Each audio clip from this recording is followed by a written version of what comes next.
Buenos días con todos. En esta oportunidad sí tenemos otra entrevista de Libri, un espacio creado para hablar sobre el arte y todas sus manifestaciones. En esta oportunidad vamos a hablar sobre el arte literario y para eso tenemos una invitada muy especial y su nombre es Luna Miguel, de la cual vamos a analizar sus dos libros, uno que fue publicado en el 2019, que es El Coloquio de las Perras, y su última publicación que es Leer Mar. Unas primeras palabras, por favor, Luna.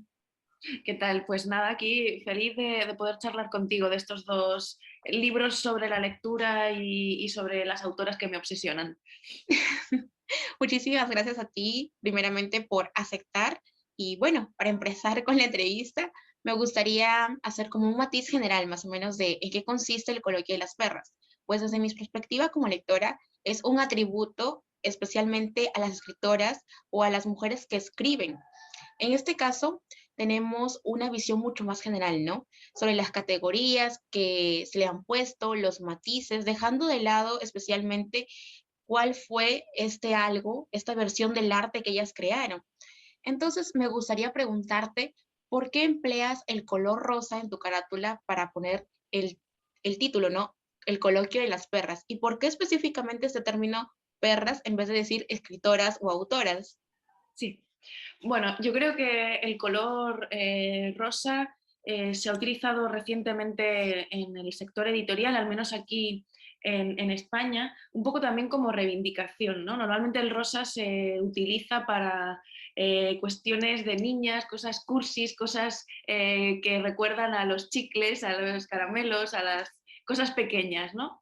Pero libros como Lectura Fácil de Cristina Morales, que es una novela muy punky, o la colección de Caballo de Troya, donde publicamos a muchas autoras jóvenes bastante interesantes, también era de color rosa, ¿no? A mí el color rosa me parece que hay que reapropiárselo, y cuando me propusieron hacer una cubierta con tonos rosa en el Coloquio de las Perras, yo dije que sí enseguida porque me parece que hay que darle otro significado a ese color, ¿no? Y en cuanto al Coloquio de las Perras, bueno, era un juego también, hablando de reapropiaciones de palabras, era un juego, y aparte también me servía para recuperar un título de Rosario Ferré, en el que ella ya homenajeaba a Cervantes a través de ese coloquio de las perras, ¿no? Por su coloquio de los perros, y en el que ya ella en los años 80, 90, pues ella ya utilizaba la palabra perra de manera mucho más arriesgada que hoy, ¿no? Porque una cosa es utilizarla en los 90 y otra cosa es utilizarla ahora, ¿no? Que con el rap y con el trap y con toda la producción literaria reciente, pues todos esos insultos, todos esos aparentes insultos hacia mujeres, yo creo que ya están mucho más normalizados. Me parece bastante interesante lo que acabas de mencionar, porque más o menos esa es la idea, ¿no? Que tenía al principio, porque definitivamente sí es una reivindicación total, especialmente esto del color, ¿no? Porque se dice, no, las mujeres siempre deben usar colores pastelitos, o especialmente el color rosa siempre está asociado, por ejemplo, cuando tienen hijas mujeres. Entonces, esa es una reivindicación, prácticamente una reestructuración, un nuevo enfoque de que debemos tomar con respecto al color y específicamente este término porque cuando yo lo comencé a leer, me gustó muchísimo, la verdad. Te has vuelto una de mis escritoras favoritas y te lo digo de una vez, me encanta la forma en la que escribes, porque Muchísimas gracias. a pesar de que se podría considerar como un libro de ensayos, es muy ameno. Claro que algunos están más acostumbrados a los libros de cuentos, a los libros de poesía, a la novela, pero encontrar este género contigo es fabuloso. Algo Muchas que me gracias. llamó muchísimo la atención de tu libro es especialmente la estructura con la que contamos en esta historia. Pues encontramos un título bastante largo y después encontramos así como un epígrafe, ¿no? Una cita específicamente de la autora de la cual vas a tratar en la historia. Entonces me gustaría preguntarte cómo esa estructura te permite reflexionar y permitirle de alguna manera al lector enfocarse en lo que tratas tú de decir. Sí. Bueno, me gusta que te fijes en los títulos, yo me lo pasé muy bien poniéndolos, porque algunos eran eso, excesivamente largos también.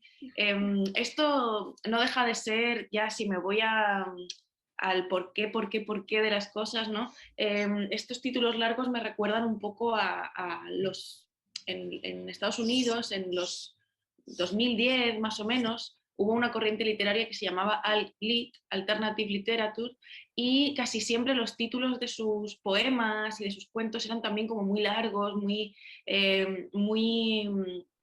bueno, muy exagerados, con mucho humor. A mí me apetecía que hubiese humor también en el libro, porque ya que estaba tratando un tema tan difícil y tan duro como es el de las escritoras olvidadas, pues yo creo que utilizando un poco de humor también y de ironía, se le quitaba, ¿no?, ese halo de dureza, ¿no?, al tema.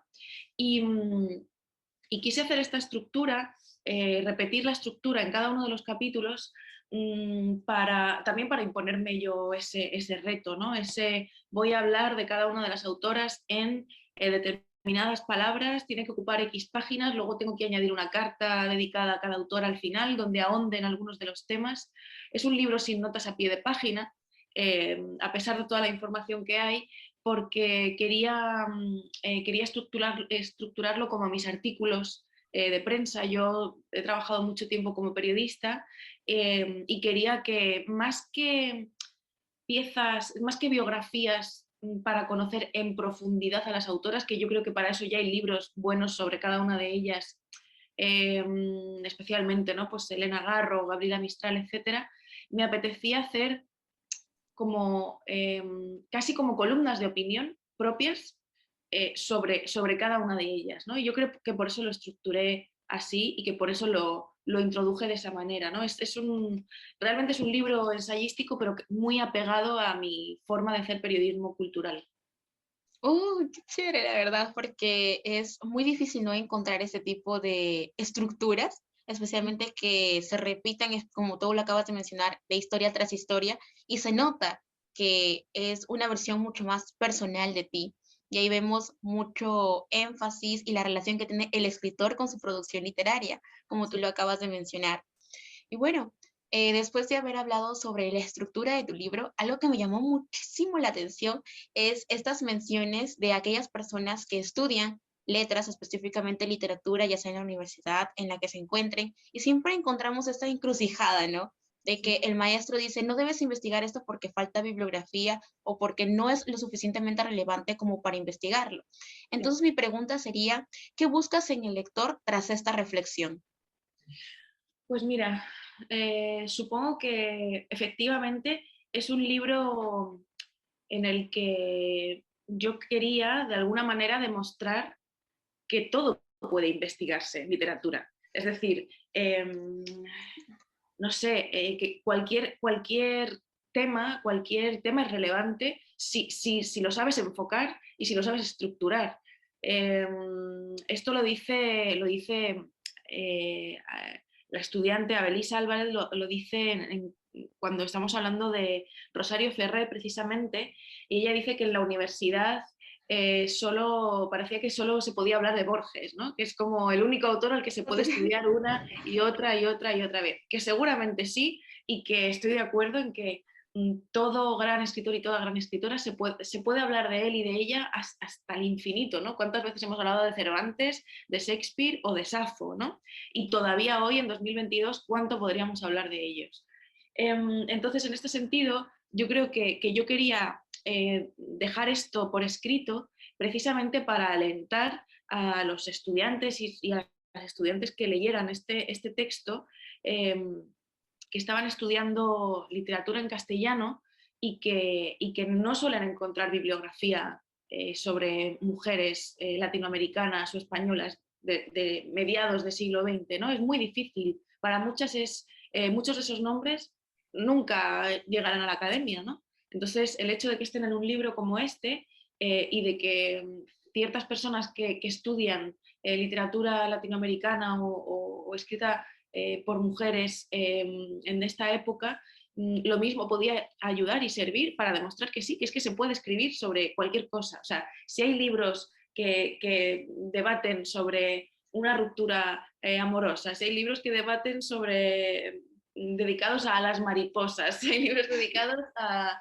las flores, ¿por qué se puede hablar más de una flor que de una escritora, ¿no? Entonces, bueno, pues si nos ponemos a pensar en ello, yo creo que es un buen momento y yo creo que lo están haciendo además en la academia, al menos en España. Yo sé que estudiantes de filosofía y demás y de letras están cada vez más introduciendo voces de mujeres olvidadas en sus trabajos, eh, contra toda recomendación de sus profesores, pero lo están haciendo y así es como cambian las cosas, atreviéndose. Exacto, exacto. Definitivamente tienes mucha la razón. Y algo que al leer este capítulo me recordó muchísimo a mi universidad, porque bueno, yo todavía soy estudiante universitaria, entonces también estudio letras, específicamente lengua y literatura. Entonces, recuerdo que en la universidad hay una parte que se llama literatura regional. O sea, específicamente con lo que tenga que ver con mi país, específicamente con mi región, ¿no? Como lo menciona el título. Entonces, tenemos este canon de todos son escritores varones y particularmente, específicamente yo en la poesía como que tengo una relación amor y odio, porque siento que hay libros que a veces no me llenan mucho. Ajá. Entonces, justo la profesora nos mencionó a una escritora que es también de Chiclayo, específicamente donde yo vivo, entonces se llama Sara Bullón. Y cuando yo leí su poesía es muy hermosa, muy bonita, y lo triste es de que no hay libros sobre ella.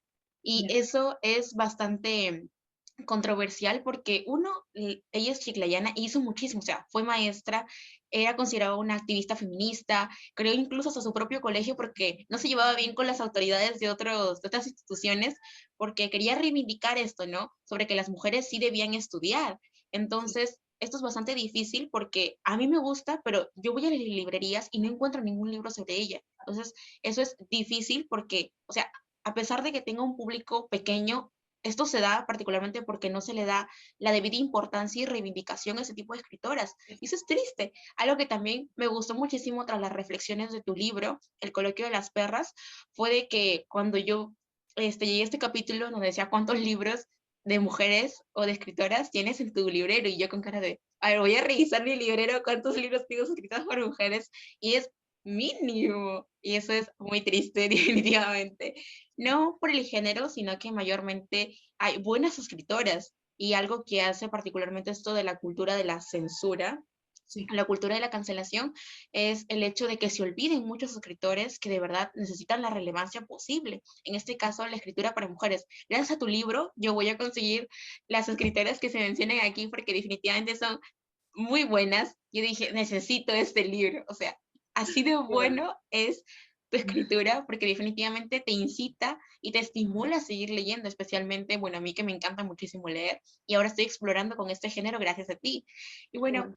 algo que también acabas de mencionar, ¿no? Es las cartas que le pones al final de cada capítulo. ¿A qué se Sí. debe este elemento epistolar en tu conjunto de historias? Pues a mí siempre me ha gustado mucho el género epistolar. He procurado leer siempre, cuando una escritora me gusta, busco sus cartas. Recientemente se publicó las cartas de Virginia Woolf con sus amigas, cartas entre mujeres, y son estupendas. Por ejemplo, las cartas de una escritora española que me gusta mucho, Rosa Chacel, me parece fascinante. Y bueno, si te pones a investigar, ¿no?, en la correspondencia entre mujeres, te das cuenta de que muchas veces parte entre mujeres y entre escritores, hombres en general, ¿no? Muchas veces muchas de sus buenas ideas también están ahí. Las ideas, cómo gestaron ellos sus obras, cómo se obsesionaban ellos con las ventas de sus libros, cuál era su intimidad, ¿no? A veces en esos espacios de intimidad había ideas verdaderamente poderosas que luego no están en ensayos, no están en novelas, no están en poemas, ¿no? Pero están ahí. Y a mí me parece que la escritura íntima de las cartas y de los diarios es literatura de primer nivel, ¿no? Y entonces cuando yo estaba escribiendo este libro me di cuenta de que parte de mi homenaje era poder hablar con ellas y poder dirigirme a ellas. eh, y me di cuenta de lo mucho que me gusta, por ejemplo, que ahora estemos hablando, ¿no? Y digas alguna cosa hermosa, ¿no?, sobre lo que he escrito, siempre me hace mucha ilusión y me anima a seguir escribiendo. Y yo pensaba, no sé cuántas cartas de sus seguidoras recibirían estas mujeres cuando escribían, ¿no? Pero yo desde aquí, desde mi tiempo, me encantaría escribir ese más allá de los escritores, ¿no? Y poder, y poder escribirles esa carta, ¿no? Y que la reciban y que sepan que hay gente que no las ha olvidado, ¿no? Y que las está recuperando. Era para mí una especie de desahogo también, ¿no? De desahogo y de poner, y de poner orden también a todos esos temas que se habían quedado fuera del artículo principal, ¿no? Del texto, del cuerpo principal del ensayo.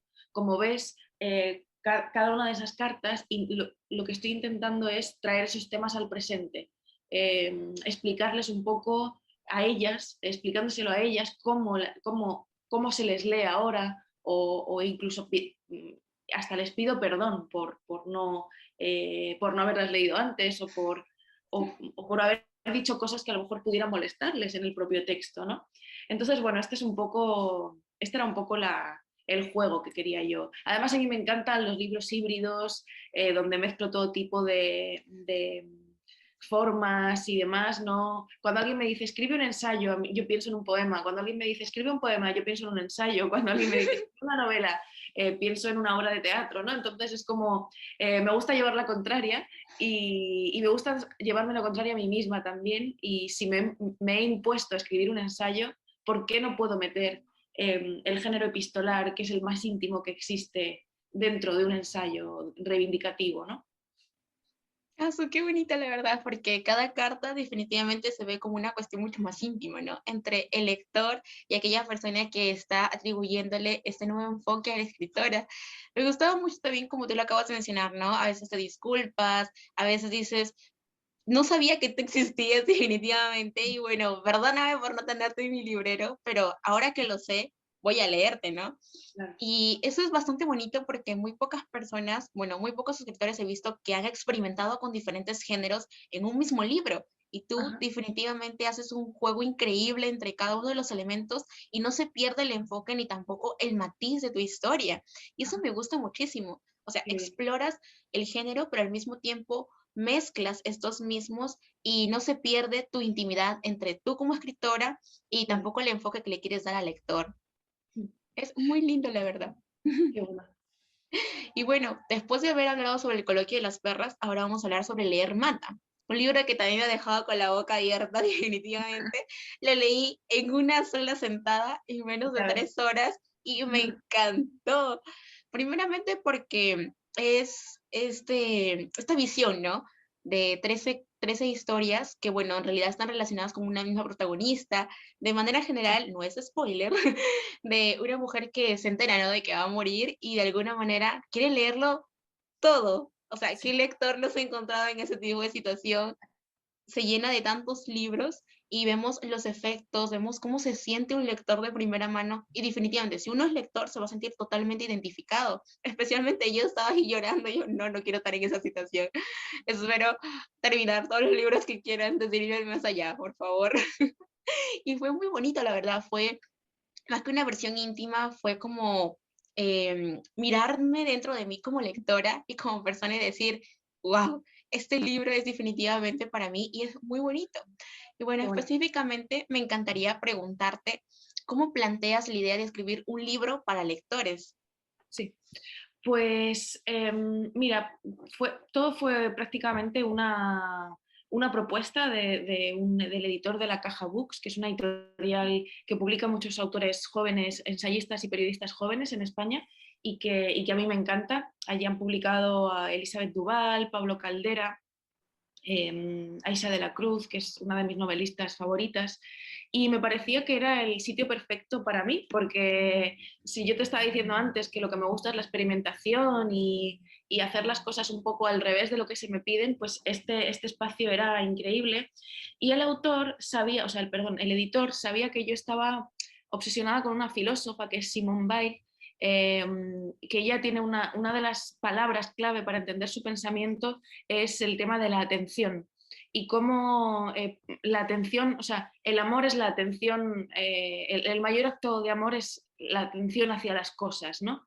Y entonces él me decía algo así como que que él sabe que yo leo mucho, que trabajo como editora, mi vida son los libros y que le gustaría leer algún texto mío en el que yo mezclara esa idea de la atención de Simone Weil con mis propias teorías sobre la lectura.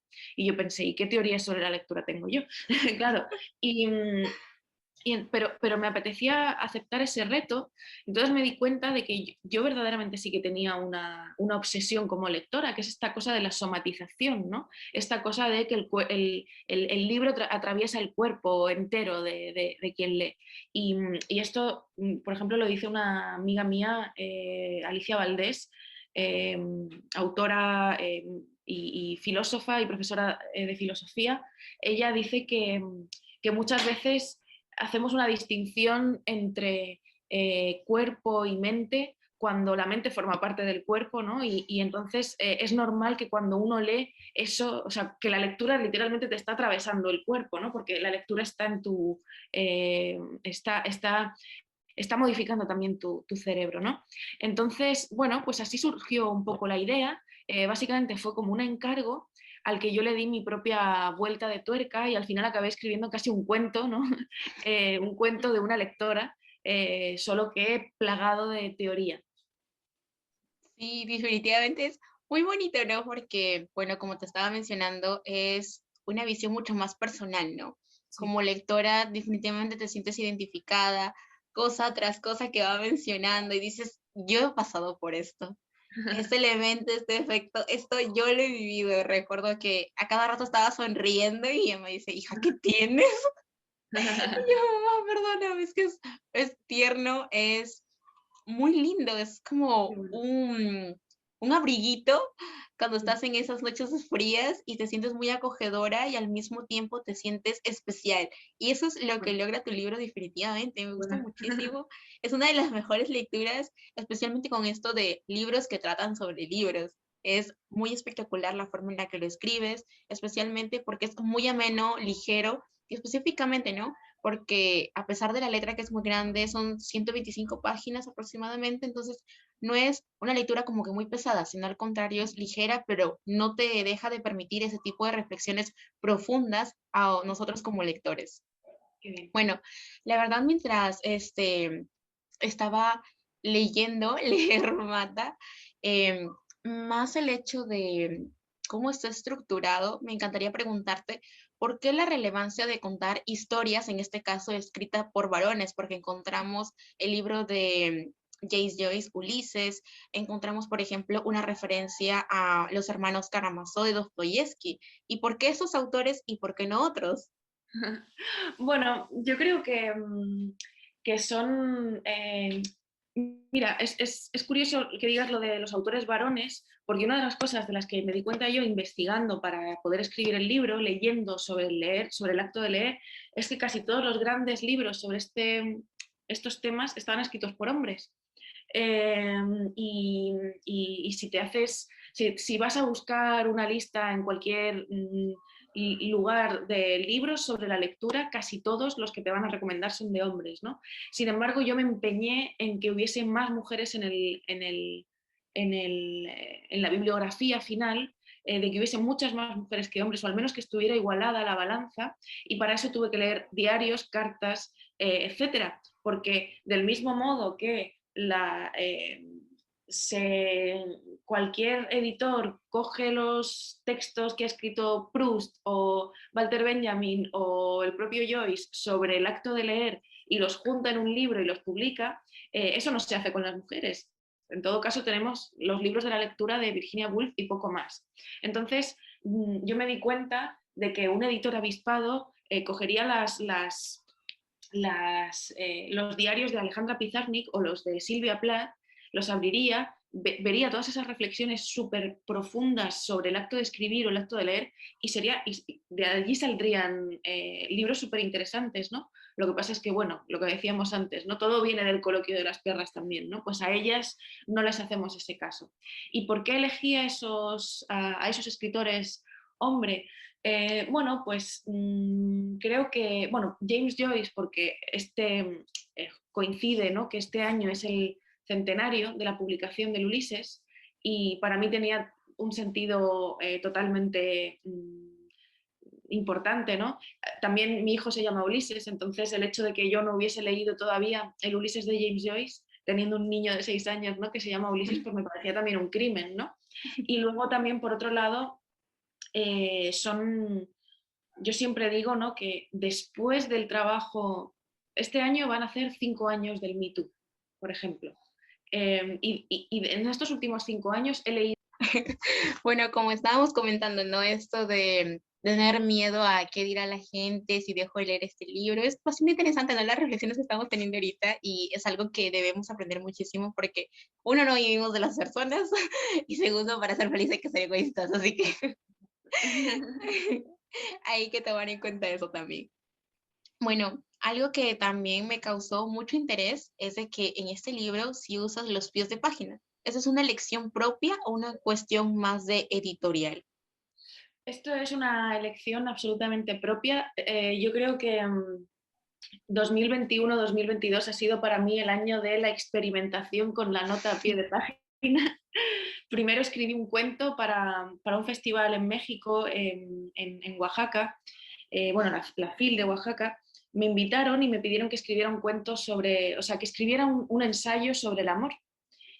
Sobre mis opiniones sobre el amor, ¿no? Y entonces yo, como siempre hago lo contrario a lo que me piden, acabé escribiendo un cuento muy corto que se llamaba Me he enamorado de un muchachillo y, y entonces en ese cuento había muchas notas a pie de página en donde yo analizaba parte, o sea, trozos de ese cuento que había escrito yo misma, pero lo analizaba de manera de ensayo, ¿no?, a la manera ensayística, ¿no? Y cada nota a pie de página era verdaderamente el ensayo que me habían pedido los organizadores del festival, ¿no? Entonces me lo pasé muy bien. Luego también publiqué mi primera obra de teatro aquí en Madrid, ¿no?, donde para mí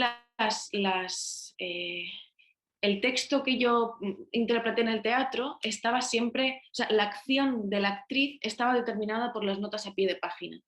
Entonces, fue como un año en el que quise investigar, del mismo modo que he investigado el género epistolar en el coloquio de las perras, de repente pues me di cuenta de que la nota a pie de página que yo nunca había utilizado se había convertido en algo muy poderoso para mi escritura, ¿no?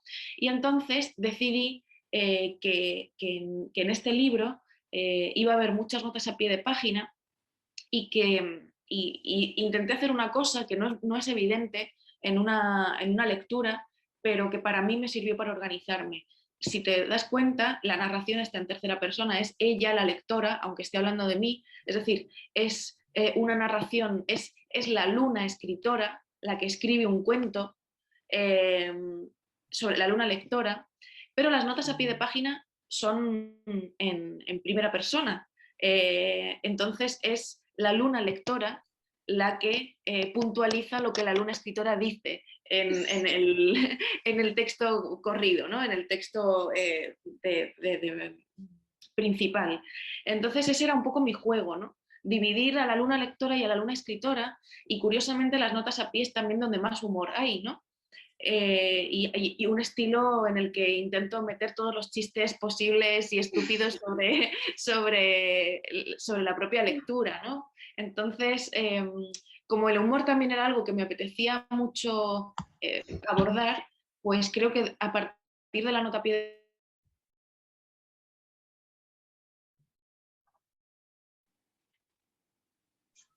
sí. Sí, es bastante interesante lo que acabas de mencionar porque definitivamente, ¿no? Esto de lo epistolar es bastante interesante, especialmente esto de los pies de páginas es Sí. muy poco visto, especialmente en muchos libros.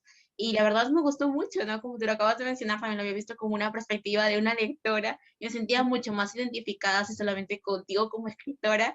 Y esto es bastante chévere, ¿no? Porque nunca deja de sorprenderte la forma en la que escribes, en la forma en la que juegas con las cosas, y especialmente esto de, hay como que, hay bastante ironía, ¿no? Porque hay como que en los pies de páginas como que cuestiones contradictorias, especialmente esto de que a veces hay personas que utilizan los libros, más bien, no es que el libro te incite a hacer algo malo, sino que más bien esas personas utilizan esa visión que pueden llegar a tener otras personas para seguirlo respaldando, especialmente por hacerse de la vista gorda y no responsabilizarse por sus acciones. Entonces, es algo que también se me quedó muchísimo tras la lectura de Leer Mata, y eso es importante porque también me recordó muchísimo a por qué existe la censura literaria. Por ejemplo, lo que pasó con El Guardián entre el Centeno, hay muchas referencias de asesinos o aquellas personas que hicieron más bien responsables al libro y no Sí, ellos. Y lo peor es de que la sociedad lo sigue respaldando de esa manera y claro. eso no está bien.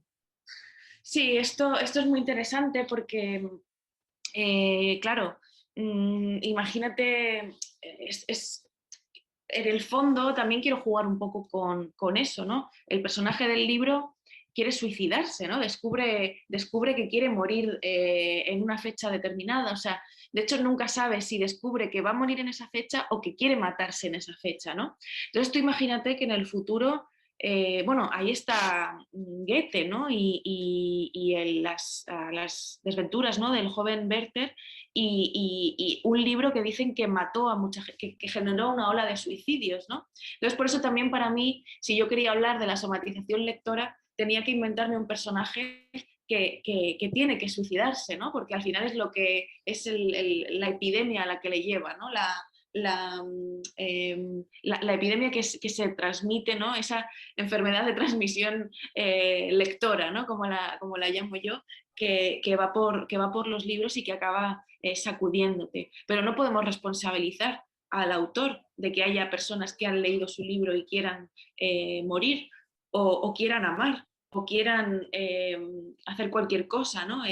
Lo que hay que hacer es fomentar lecturas críticas y para eso está la lectura en común, ¿no? El lector que está solo y que vive solo y que está eh, eh, y que se toma todo, o sea, y que no es capaz de verbalizar sus lecturas, probablemente se estará perdiendo muchos detalles también, ¿no? La posibilidad de hablar de las lecturas, yo creo que es la que nos da también la posibilidad de huir de las cosas malas que podemos hacer después de leer un libro. Exacto, definitivamente estoy muy de acuerdo con lo que acabas de mencionar, porque sí, es muy diferente cuando una persona dialoga, ¿no? Con sus lecturas y a veces nos tenemos unos enfoques y a veces una persona nos puede reivindicar con respecto a ese mismo enfoque. Entonces también existe esto, ¿no? De la lectura conjunta, los clubes de lecturas, que de Claro, alguna manera nos permiten conocer muchas más perspectivas y como tú lo acabas de mencionar, ¿no?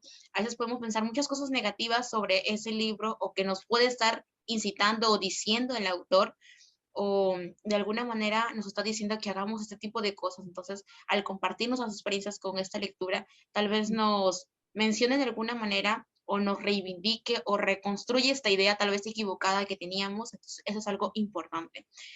Bueno, cuando tú acabas de mencionar, ¿no? Hay un capítulo específicamente que se llama Una lectura somática, en donde habla específicamente cómo se siente, ¿no? Un lector y cuánto de nosotros se queda con el libro y cuánto del libro se queda con nosotros. Específicamente esta visión, ¿no? De que a veces el libro nos puede llegar a absorber, o eso creemos, o el lector absorbe todo lo del libro y sí. viceversa.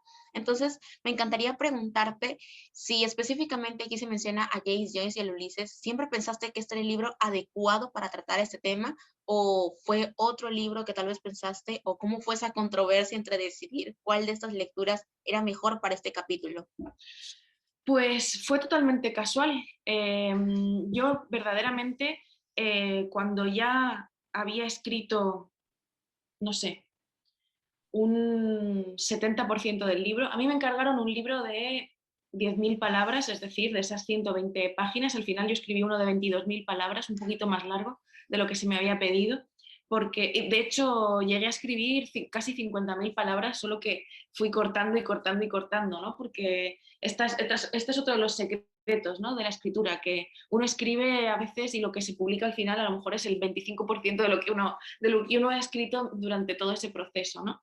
Entonces, yo ya había empezado el libro, ya tenía sobre todo los 4 o 5 primeros capitulitos y entonces, nada más empezar 2022, yo quería entregar la versión final del libro en febrero. Y nada más empezar 2022 era el aniversario de James Joyce, del nacimiento de James Joyce y de la publicación del Ulises. Y entonces yo me dije a mí misma, es el año en el que tengo que leerlo. E hice exactamente lo que hace el personaje del libro, que es voy a encerrarme 3 días a leerlo. Y voy a leer las 950 páginas en 3 días, ¿no? Y sí, hice exactamente eso, me puse ese reto y dije, y voy a llevar un diario, que además está escrito, es un diario escrito a mano de todo eso, y voy a ver qué pasa, voy a ver qué pasa por mi cuerpo cuando haga eso, ¿no? Y verdaderamente ese diario es una corrección y está llevado a la tercera persona y están todos estos jueguitos de las rimas tontas que voy poniendo y tal, un poco a la manera... ahí se entremezcla, ¿no? El humor, de hecho es el único capítulo sin notas a pie de página, ¿no? Entonces no sabes quién lo está escribiendo, si la de las notas a pie de página o la otra, ¿no? Entonces me apetecía eso. Cuando me di cuenta de que yo había desarrollado la teoría, quería ponerla en práctica. Quería demostrar, después de una lectura somática, quería meter ese capítulo para que se viera la práctica de lo que yo estaba desarrollando, cómo realmente la lectura del Ulises me atravesó y atravesó al personaje, ¿no? Hasta el punto de ponerse enferma. Yo me puse enferma después de leer el Ulises. Wow, ahora me da miedo leerlo. Pero definitivamente, miren, yo no, la verdad, ni por aquí, que de verdad habías tomado el reto de que prácticamente eres tú, ¿no? Contando esta experiencia tras la lectura del Ulises, o sea, 3 días yo sí he Sí. leído libros así de largos, pero no me he enfrentado todavía al Ulises, vamos a tomar el reto de leerlo ahora en 3 días. Y la verdad me sorprendió mucho esta historia, ¿no? Porque dije, en 3 días son, a ver, ¿cuántas páginas? Y yo, ¡ah! Dios mío, yo no lo acabo en 3 días. O sea, especialmente, ¿no? Esto es lo del diario. También mencionas mucho en tu libro lo que es marcar el mismo libro, ¿no?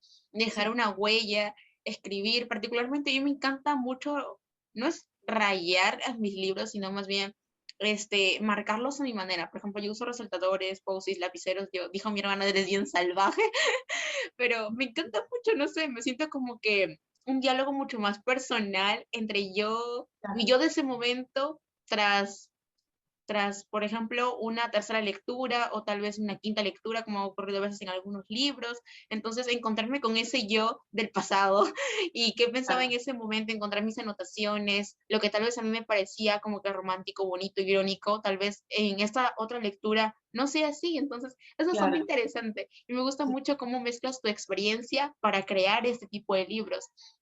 Tras mi lectura constante de leer Mata, encontré mucho lo que es la palabra amante. Sí. Yo como que me confundí porque dije, ¿será, se refiere a este amante tal vez de, porque uno lee y a veces dice, ah, yo quiero estar con este personaje, ¿no? Y a veces con la persona con la que de verdad estás en la vida real, duele, pero ahí está. Entonces, ¿qué valor extralingüístico le das a esta palabra, no? Amante, dentro de tu libro.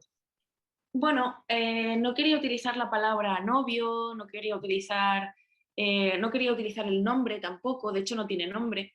Eh, yo siempre escribo, la única mención que aparece a su nombre es muy al nombre del amante, ¿no? En cuestión, es muy sutil, es en una nota a pie de página donde hablo de Elías Canetti y de las siglas EC. Realmente el amante en este libro tiene un nombre, que es Ernesto Castro, entonces, que es mi pareja, vaya. Y entonces yo hago este juego, ¿no? De el EC, que en realidad por ahí aparece Elías Canetti, y dice el personaje que le dan miedo esas siglas, ¿no? Es la única vez en la que se ve claramente quién es, quién puede ser, ¿no? Ese amante. Pero me gusta mucho esa palabra, me parece mm, que, que en un momento de redefinición también de las palabras que utilizamos para hablar del amor y de los vínculos afectivos, amante siempre está asociado al otro, a la otra persona, a alguien oculto. Entonces yo quería, del mismo modo que en el coloquio de las perras el color rosa y la palabra perra, ¿no? Eran importantes y estaban resignificadas, aquí la palabra amante me parece que también debería resignificar, ¿no? Porque al final un amante, ¿qué es? Alguien que te ama, ¿no? Alguien con el que estás ejerciendo, con el que estás manteniendo una relación amorosa, ¿no? Es una palabra muy bonita, es un concepto hermoso, pero ya digo que se ha llevado como casi a la telenovela, ¿no? Es decir, como el malo de la telenovela es el amante de tal, ¿no?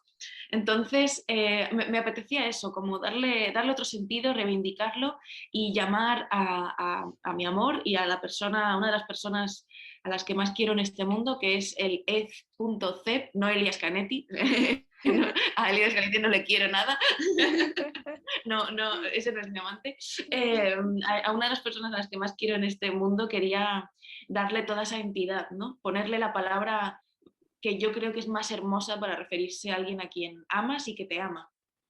Exacto, cuando yo leí esta palabra amante, yo dije, de verdad será alguien, creo que, especialmente esto no de los estereotipos especialmente culturales y sociales, ¿no? Recuerdo que en la academia, antes de postular a mi universidad, siempre decía, ¿ustedes de qué creen que proviene la palabra amante o qué significa exactamente? No es el otro, no es el que saca los 3 pies al plato, como se dice acá en el Perú, sino más bien es la persona a la que te amo, o sea, esta reivindicación, este nuevo enfoque, esta forma de más bien cambiar el sentido de las palabras, debemos, la verdad, entrarnos un poquito más, porque aunque no queramos reconocerlo, hay personas, maestros, los medios de comunicación, nos mienten, señores, nos mienten, definitivamente. A mí me han mentido cuántas veces en la literatura, cada vez que leo un libro y digo, esto es una mentira, me dijeron algo totalmente contrario, entonces eso hay que tomarlo en cuenta porque a veces creemos saber algo. No es el hecho de quererlo saber todo, sino reinformarnos y decodificar la información que nos está dando, como por ejemplo tú lo acabas de hacer con el título de El coloquio de las perras, empleando esta palabra, o por ejemplo también con este término que es el amante, para desenfocar, ¿no? Lo que significa prácticamente esta palabra en sí, que es enfocarnos prácticamente en aquella persona que verdaderamente nos está amando. Entonces, como última pregunta, ya como cierre, me encantaría preguntarte esto. ¿Cómo recomendarías tus libros y a quiénes específicamente estarían dirigidos? Bueno, pues es una pregunta la más difícil que me has hecho, porque a ver, toda escritura es una conversación con un lector o lectora imaginario, ¿no? Entonces, yo realmente no tengo en la mente un lector tipo específico, ¿no? Yo pienso siempre que va a haber una pluralidad de lectores. Sí que es verdad que me gusta mucho que me lean mujeres, me gusta mucho que me lean mujeres jóvenes, de verdad, porque creo que juntas aprendemos. Yo también aprendo mucho de mis lectoras, de ahí el club de lectura que tengo, donde comparto muchas cosas, sobre todo con mujeres. Pero yo creo que para empezar a leerme, creo verdaderamente que mis ensayos pueden ser quizá los más accesibles, porque mi poesía, aparte de que no llega a todas partes, por ejemplo en América Latina no está publicada mi poesía, en España sí. Aparte de que no llega a todas partes, yo creo que tiene otras complejidades que no creo que sean del agrado de todo el mundo, ¿no? Yo soy muy visceral, bueno, en este libro también lo soy, ¿no? Pero desde el humor le quita peso a esa visceralidad, ¿no? Me gusta mucho hablar del cuerpo, de la enfermedad, de cosas difíciles, del desamor, del cáncer, de la maternidad, o sea, temas como hondos y en donde no me da miedo hablar de la suciedad y de las cosas más oscuras, ¿no? Entonces quizá es más inaccesible esa poesía, pero yo creo que eso, que mi obra ensayística, quizá porque propongo mucha conversación, es mucho más asequible y es lo que yo recomiendo y es lo que cada vez me gusta escribir más, ¿no? Yo ahora estoy intentando terminar una novela, pero lo que más me apetece es sentarme a escribir ensayo otra vez. Oh, qué lindo, la verdad, porque definitivamente, a mí me encantaron tus libros, los dos. Es una de mis 2 lecturas 5 estrellas, definitivamente voy a comentar, yo se las comento a todas mis amigas, mis amigas dicen, amor, ya basta, y yo, perdóname, no puedo evitarlo. Cuando un libro a mí me encanta, lo comento con todo el mundo, es algo que no Bueno, puedo evitar. Y definitivamente me encanta mucho la forma en la que escribes, cómo experimentas, cómo nos acabas de comentar, ¿no? De que tu libro de alguna manera no está erradicado de tu propia realidad como lectora, como escritora, esta forma de experimentar con diferentes géneros y como también me dicen mis amigos, te encanta la literatura así como que rebelde y claramente una escritora así como tú es algo interesante porque tienes diferentes matices, diferentes formas de ver el mundo y no es que nos saques de nuestra zona de confort, sino que al contrario, más bien te sientes muy cómodo cuando nos lees ese tipo de cosas como por ejemplo como son los ensayos y es bastante interesante porque hay pocos escritores que la verdad que escriben ensayos tan buenos como los tuyos y definitivamente no como lo acabas de mencionar, son accesibles, no están con palabras rebuscadas, sino que al contrario, siempre hay un constante aprendizaje y te deja ese sinsabor de decir, quiero leer este libro. Y eso es lo más bonito. Unas palabras finales, Luna, antes de terminar la entrevista, si te parece bien. Pues nada, simplemente que muchísimas gracias, he estado muy a gusto aquí. Espero que te sea leve los estudios literarios y que puedas seguir también tu camino como lectora más allá de lo que dictan los profesores, ¿no? Y nada, me hace muy, muy feliz estar aquí y ojalá algún día nos podamos conocer en persona. Que Ay, Internet está muy bien, pero la vida real también es importante. sí, definitivamente. Muchísimas gracias, Luna. Que tengas un hermoso día y que los éxitos continúen. Y espero entrevistarte más bien para tu novela de Lolita, si no estoy mal, creo, La muerte de Lolita, creo que se llama. El Sí, funeral de Lolita, sí. ahí está. Porque también es uno de los clásicos que más me impactó y tratas los temas sin miedo al éxito, definitivamente. Y eso me encanta de ti. Porque no tienes miedo de experimentar o de hablar de ciertos temas que se consideran como que tabús o no apropiados para cierto tipo de lectores. Entonces, me encantaría entrevistarte también sobre ese libro. Fantástico. Ya sabes Y, dónde estoy. y muchísimas gracias, la verdad. Un saludo y continúen los éxitos y tengas un hermoso día. Hasta luego, cuídate mucho. Chao.